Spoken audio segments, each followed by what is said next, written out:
অনেকক্ষণ খোঁজার পর অবশেষে আমরা রুম খুঁজে পেলাম। এই হচ্ছে আমাদের রুম। সিঙ্গেল 4টে বেড রয়েছে, সামনে টেবিল রয়েছে, আলমারি রয়েছে। অনেক বড় সড়ো রুমটা, খুব সুন্দর। গরমের জন্য আমরা এসি রুম নিয়েছিলাম, কিন্তু এই রুমে আসার পরে বুঝলাম যে এই রুমে এত ঠান্ডা যে এসির দরকারই পড়বে না, পাখার হাতেই কাজ চলে যাবে। আর রুমের সাথে এই হচ্ছে ব্যালকনি।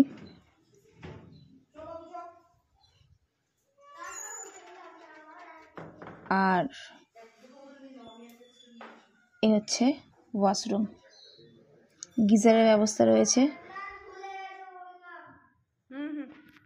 এই এসি রুমটার ভাড়া হচ্ছে 2200 টাকা করে।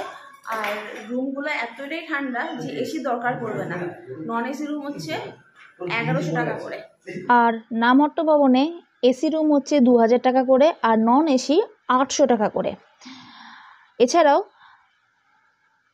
বাকি ভবনের কন্ট্যাক্ট নাম্বার আমি স্ক্রিনে দিয়ে দিলাম তোমাদের সুবিধার্থে।